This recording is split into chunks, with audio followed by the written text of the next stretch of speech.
When photographer Nicholas Nixon lifted his camera in the summer of 1975, he had no idea he was about to start one of the most touching art projects of the century. He wasn't planning anything special that day. He was simply visiting his wife's family in Massachusetts, surrounded by the easy laughter and chatter of a warm afternoon. As he looked out across the lawn, his eyes landed on 4 young women standing together, his wife Bibi and her 3 sisters, Heather, Mimi, and Lori. Ever wondered where you really come from? Not the stories, but the science. On this channel, we decode real DNA, uncover lost ancestries, and bring ancient genomes to life through cinematic storytelling. If that excites you, subscribe for weekly insights. Like the video to support science-based history, and drop a comment. Your questions help guide what we explore next. The sunlight caught their faces perfectly, highlighting the closeness between them. They weren't posing for anything. They were just being sisters. Nicholas, always with his camera nearby, raised it almost instinctively. "Can I take your picture?" he asked casually. The sisters looked at one another, a little unsure. In those days, you couldn't just take a photo and see it right away. Film had to be developed, and the results were permanent. But Bibi smiled at her husband and shrugged. Why not? They lined up, not in any particular order, slightly awkward but natural. None of them had any idea that this simple, impulsive snapshot would grow into something that would span 4 decades and touch millions of people around the world. When Nicholas developed that first photograph, he was struck by how quietly powerful it was. 4 young women, connected by blood and by something deeper, a kind of unspoken understanding only siblings share. Their faces were calm, their lives still unwritten, the future stretching endlessly ahead. It wasn't glamorous, it wasn't staged, but it felt real, timeless even. And that's when Nicholas had an idea. He turned to his wife one evening and said, "What if I take this same picture every year?" At first she laughed. "Every year? Why?" "I don't know," he admitted, "but there's something about it, something I don't want to lose." A year later, in 1976, the sisters gathered again, this time for Heather's college graduation. Nicholas brought his camera, that same large format 8x10 he'd used before. When the celebration quieted down, he gently asked, "Would you mind standing together again, just like last year?" The sisters laughed. It sounded simple enough. "Sure, but only if we can stand in the same order." They stood in a straight line. Heather, Mimi, Bibi, and Lori. The air felt a little different this time. They weren't just posing for a quick family photo. Somewhere, deep down, they sensed there was meaning in this little ritual. When Nicholas developed the second photo, he noticed the subtle shifts right away. A change in posture, the way one sister's gaze softened, the quiet confidence growing in another's eyes. It fascinated him, how something so small could carry so much story. That's when he knew. He'd take this same photograph every year for as long as they'd let him. At first, the sisters didn't take it too seriously. "Sure, why not?" they'd say. None of them believed it would last more than a few years. They figured Nicholas would lose interest, that life would get in the way. But they agreed anyway, because it was harmless fun, and it made their parents smile. And so, the tradition began. Every year they met, same order, same pose, same quiet backdrop of natural light. Sometimes they stood in a backyard, other times in a park, sometimes in front of a wall or a field. The setting didn't matter. What mattered was them. In those early years, the differences between photos were small. A haircut, a suntan, a slightly different expression. But with every click of the shutter, time was quietly being recorded, one frame at a time. At first, the photos were private, just something they did for themselves, a small ritual only the family really understood. But even then, Nicholas could sense there was something bigger forming behind those faces. What started as a playful idea was slowly turning into a portrait of time itself. As the years rolled by, The sisters' annual photo became more than a tradition. It became an anchor, a promise to meet again no matter what life threw at them. Jobs changed, relationships shifted, families grew. Yet every year they came together, lined up in the same order, and faced the same lens. By the early 1980s, they'd grown used to the ritual. It was no longer awkward. In fact, it became something they looked forward to, a brief pause in the rush of life. Still, subtle transformations began to emerge. Their hairstyles evolved with the decades, from feathered 70s looks to the more practical cuts of the late 80s. The confidence in their eyes deepened, replacing the early shyness. Wrinkles hadn't yet made their mark, but something else had changed, a kind of awareness. The innocence of that first photo had given way to the understanding that life wasn't endless. They were growing older, and it was all being recorded. Nicholas, who had started as a quiet observer behind the camera, began to feel a part of their story. He wasn't just documenting the passage of time, he was living it alongside them. Year after year, he'd set up his camera and watch as the sisters arranged themselves without needing direction. They had it memorized.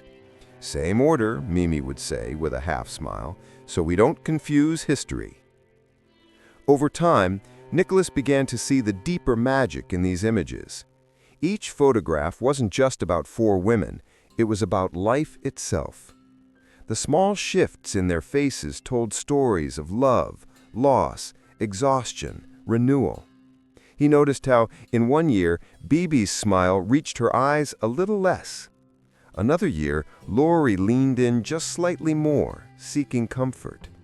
The differences were small, but to Nicholas they were monumental. When they gathered to look at the photos together, the sisters laughed at themselves. "Oh my God, look at my hair," Lori would tease. Or, "Why didn't anyone tell me I looked so serious?" Mimi would say. They giggled, rolled their eyes, but they also stared, quietly, at how much had changed. At first it was funny, then it was humbling. By the time the 1990s arrived, the photos carried weight. They'd all lived through heartbreaks and triumphs, marriages, divorces, illnesses, births. Each moment left invisible marks that the camera somehow caught anyway. You could see it in the way they leaned closer, the way their smiles softened, the way their gazes held something deeper. The pictures were no longer just of four sisters. They were portraits of four lives, intertwined by time. For Nicholas, these moments behind the lens began to feel sacred.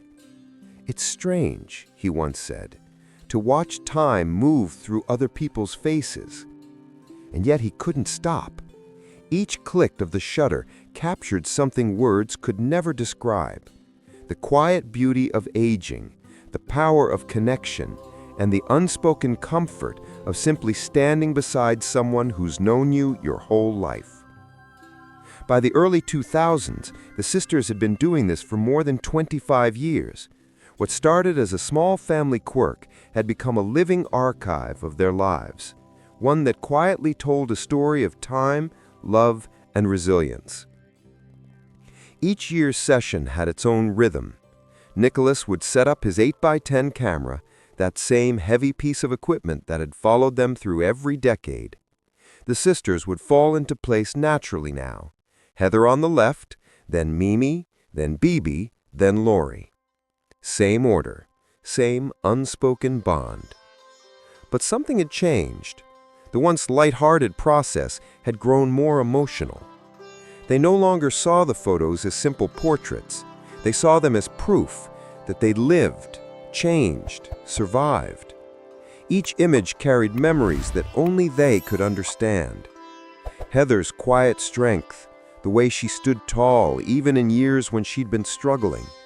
Mimi's guarded expression, always holding something back. Bibi's warmth, steady and open. Lori's soft smiles, the kind that said she was always the peacemaker.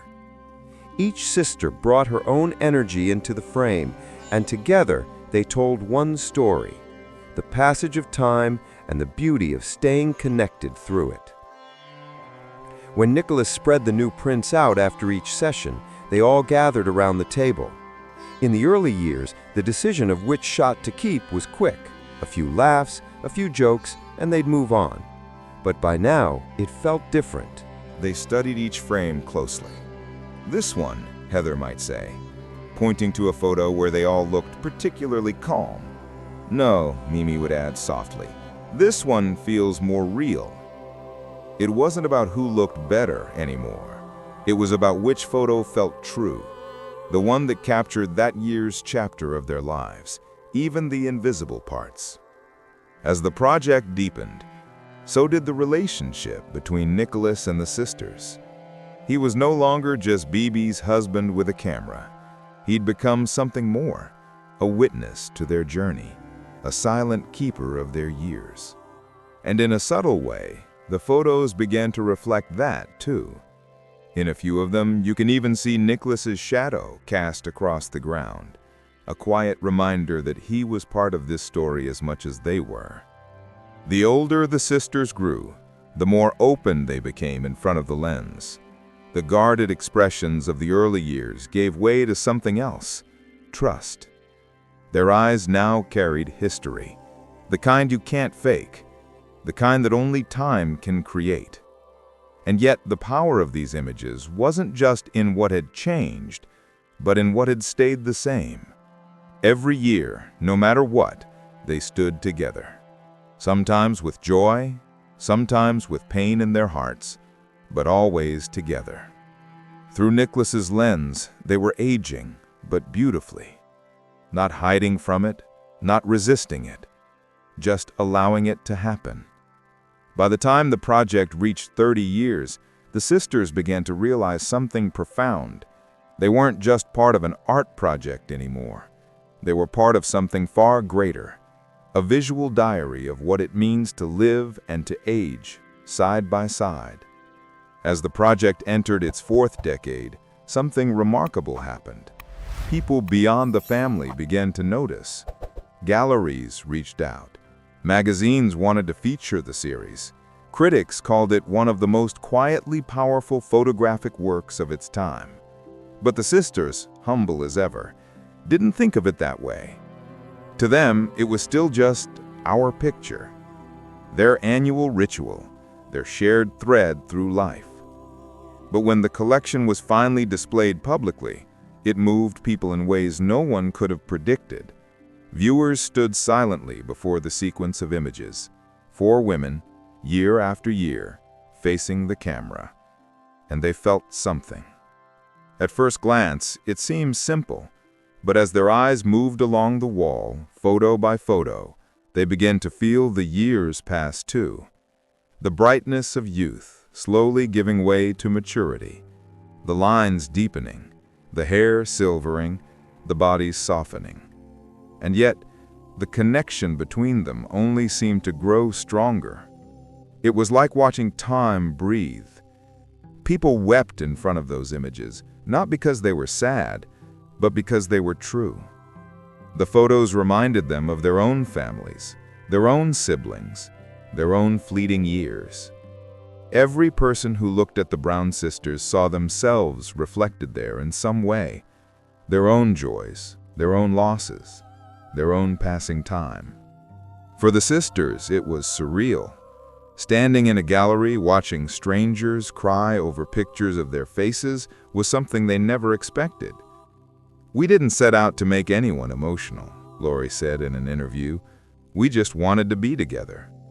But the truth is, that's exactly why it worked. Because nothing about it was forced.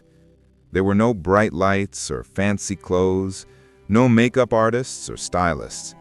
Just 4 women showing up year after year exactly as they were. And the more years passed, the more profound it became. In the first few photos, they're youthful and cautious, eyes forward, postures stiff, uncertain about what's to come. In the middle years, there's a confidence, a sense of groundedness. They stand taller, closer, more connected. And in the later images, their 50s and 60s, you can see something deeply moving. Peace. You can almost feel it, that quiet acceptance of life. The knowledge that time doesn't take away beauty, it simply changes its shape. Nicholas once said, "I never knew that stillness could show movement." He was right, because in those still frames, you can see time moving, not just across their faces, but between them. The photos became more than portraits. They became a conversation between the past and the present, between who they were and who they'd become. And for the sisters, that realization was both beautiful and bittersweet. By the time the 40th year arrived, the project had become more than a family tradition or even a work of art. It was part of who they were. Each of the sisters had lived entire lifetimes within those frames. They'd loved, lost, raised children, buried parents, faced heartbreak, and built new beginnings. And through it all, every year, they'd stood together, 4 women against the quiet march of time. When Nicholas called them for what would be the 40th photograph, there was a long pause on the other end of the line. Not because they didn't want to do it, but because they knew this time it would mean something different. They met that year, like always, same order, same gentle direction from Nicholas, but the air was heavier, softer. No one said it out loud, but they all felt it. This would be the last one. The camera clicked only once, just one shot. After 40 years, they didn't need more than that. In that final photograph, something incredible happened. The years melted away, and yet you could feel every one of them at once. The women leaned closer than ever before, their shoulders touching, their eyes calm, their expressions filled with peace. There were wrinkles, gray hair, and signs of age everywhere, but they wore them like medals. There was no effort to hide, no trace of vanity. Just 4 sisters standing together, as they always had, united by love, memory, and time. Viewers who saw that last photo couldn't hold back their emotions. Many cried without even knowing why. Maybe it was the realization that 40 years had passed in the blink of an eye. Maybe it was the way those faces, though older, still held the same spark from 1975. Or maybe it was the unspoken truth that someday each of us will take our own last photo too. But among the sisters, it was Mimi who seemed to touch people most. Throughout the series, she'd always been the one with the guarded expression, the thoughtful, serious one. Her eyes often carried a distance, a quiet strength that kept her emotions tucked away. But in the final picture, everything about her changed. There was a small smile, gentle, knowing, filled with both love and surrender. It wasn't just her expression that moved people, it was what it represented. A lifetime of holding back, finally letting go. A wall quietly falling away. That's why so many people cried when they saw her, because in Mimi's face, they saw their own, the journey from youth to acceptance, from resistance to grace. When the project finally ended, Nicholas didn't celebrate. He simply stood with the sisters, silent, camera in hand, overcome with gratitude. He'd spent 40 years watching 4 women grow, change, and love each other fiercely. And now, it was time to let the story rest. The sisters agreed. It felt right to stop there. Not because they couldn't go on, but because the story was complete. The 40 photographs weren't just pictures anymore. They were a map of life, the proof of how love endures, even as everything else fades. And that's why the final image leaves people in tears. Not because it's sad, but because it's real. Because it reminds us that beauty isn't found in staying young. It's found in growing older, together, without fear. 40 years, 1 camera, 4 sisters, and a simple truth captured forever. Nothing lasts forever, but love always leaves a trace. So what do you see when you look at the Brown sisters' final photograph? Do you see the passage of time or the power of love that time could never erase? Tell us your thoughts in the comments. And if this story moved you, make sure to subscribe for more true stories that remind us what really matters. Thanks for watching, and we'll see you in the next video.